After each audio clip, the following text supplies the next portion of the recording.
Hi, and welcome to The Adventures of Uber Dad. This is episode 9, and in my continuing talk about strategies for driving with Uber.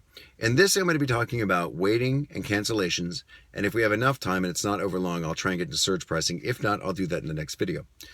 So, oftentimes, one of the biggest complaints I hear about passengers is about cancellations. And one of the biggest frustrations as a driver is receiving cancellations from somebody when you're already on your way.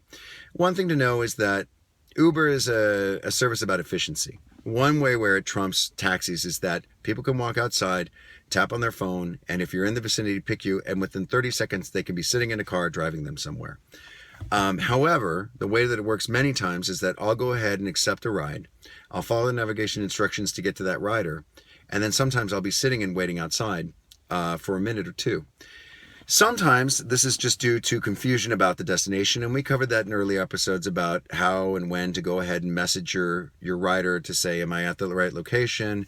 My PIN, for example, is at one place, but the address that's listed is on the other side of the street. Where would you like me to be? That is something that you definitely want to do to expedite the process. However, sometimes you're just sitting there and you're waiting, and these people are inside taking care of business, and they're in no rush to get out.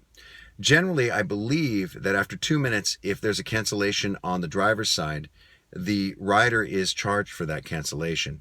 So that's an incentive for them to go ahead and come out. One unfortunate side effect from that is that I've heard some unscrupulous Uber drivers who tend to drive around outside past the passengers, basically triggering the little mechanism that says you've arrived at your destination and notified the rider. They drive around for several minutes and then they leave, thereby and trigger a cancellation by going up to the waybill and saying cancelized, rider wasn't there. I've often had a couple of angry passengers get in the car after and complain that they were there the whole time. Nobody tried to text them. They tried to text and call. The driver didn't answer, and boom, they got a $5 cancellation charge. That isn't a good thing to do. I wouldn't recommend doing it at all. It undermines the business entirely, and these people, I think, will eventually be found out and shunted out of the business.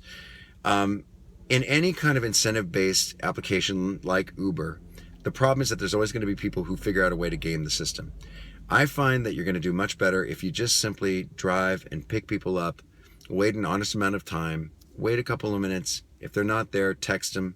If they don't come out a minute after that, go ahead and make a call. If they don't answer after that, it's been about 4 or 5 minutes, say 5 minutes in my case, then generally I'll tend to move on because time is money and you're not being paid for waiting there. So at that point, I think you've given a fair amount of time. 9 out of 10 times when they receive the message, I'll get a message back. I'm sorry, I'm running downstairs. I'm stuck in the elevator for a little bit. I'll be down in a minute. And that's just a common courtesy to go ahead and wait. It's better for you to wait than to go ahead and get into some sort of drawn out battle with Uber because people complain that you're leaving them at their destination and charging them a cancellation fee. If you do wait, oftentimes you get a great rating. The people are much more talkative. They're happy to see you. They just need a ride after all, and there you are waiting for them. So within reason, you can go ahead and do that. Before I get, search pricing is a big thing, so I'm going to go ahead and end this one there. And we'll cover that in episode 10. If you have any questions about what we talked about here specifically, you can reach me at uberdad.la@gmail.com. And likewise, if you decide to sign up for Uber, as always, there's going to be a link at the top right on the card that will take you to a page, which has a link that will take you into Uber to sign up using my referral code directly. Or if you want, you can just go to www.uber.com. In the same link, you'll see a referral code there. It's a 9-digit code. Go ahead and cut and paste that, and when you're signing up, at some point they'll ask you if you have a referral code. Pop that in there, and that will give a cash payment out to you and myself once you start driving for Uber and you've completed a few trips. It's a good way to earn money besides just driving for Uber, so I appreciate it if you help out. Hopefully this was helpful, and I will see you soon in episode 10. Take care. Bye-bye.